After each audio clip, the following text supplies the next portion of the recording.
সুপ্রিয় দর্শক শ্রোতা, আসসালামু আলাইকুম।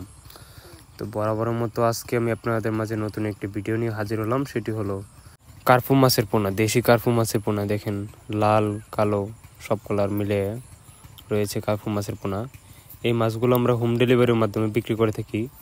তো আপনাদের মাঝে কারো যদি এই মাছগুলো চাষ করতে খুবই আগ্রহী হয়, কিংবা অন্য কোনো মাছের পোনা চাষ করতে যদি খুবই আগ্রহী হয়, দেশি শিং মাছের পোনা, পাবদা মাছের পোনা, আয়ের মাছের পোনা, ট্যাংরা মাছের পোনা ইত্যাদি সকল মাছের পোনা যদি আপনাদের মাঝে কারো চাষ করতে খুবই আগ্রহী, তাহলে অবশ্যই আমাদের স্ক্রিনে দেওয়া নাম্বার বা টাইটেলে যোগাযোগ করে আমাদের কাছ থেকে মাছগুলো সংগ্রহ করতে পারেন।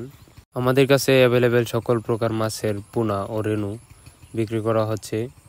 তো আপনারা চাইলে আমাদের কাছ থেকে এই মাছগুলো এসেও নিয়ে যেতে পারেন। আমাদের কাছ থেকে এই মাছগুলো অল্প দামে ক্রয় করতে পারেন। আমাদের এই মাছগুলো খুব অল্প দামে বিক্রি করা হচ্ছে।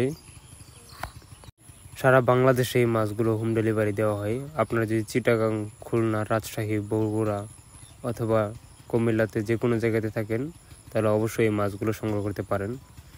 আপনারা চাইলে আমাদের কাছ থেকে মাছগুলো এসে নিয়ে যেতে পারেন। আমাদের কাছে রয়েছে শোল মাছের পোনা, আইর মাছের পোনা, লাল তেলাপিয়া, লাল কার্পু, লাল পাঙ্গাস ইত্যাদি সকল মাছের পোনা আমাদের কাছে রয়েছে। তো আপনাদের মাঝে কারো যদি চাষ করতে খুবই আগ্রহী, তাহলে অবশ্যই আমাদের স্ক্রিনে দেওয়া নাম্বার বা টাইটেল ডেসক্রিপশনের নাম্বার দেওয়া আছে, ওই নাম্বার সংগ্রহ করে আমাদের কাছ থেকে মাছগুলো সংগ্রহ করতে পারেন। নতুন বছরের নতুন মাছের পোনা অথবা রেণু চাষ করতে চাইলে অবশ্যই যোগাযোগ করেন। রেণু চাষ করতে চাইলে আপনাদের প্রথমে পুকুরের সাইডে পাতা বন আবর্জনা ওইগুলো পরিষ্কার করতে হবে, এবং কি উপরে যদি ডালপালা থাকে তাহলে অবশ্যই ওইগুলো কেটে পুকুরটাতে চুন সার সব কিছু মেরে পুকুরটা প্রস্তুত করবেন। তারপর আমাদের কাছ থেকে এই মাছগুলো সংগ্রহ করতে পারেন। তো আমাদের ভিডিও যদি ভালো লেগে থাকে তাহলে অবশ্যই লাইক, কমেন্ট, শেয়ার করে আমাদের পাশে থাকবেন।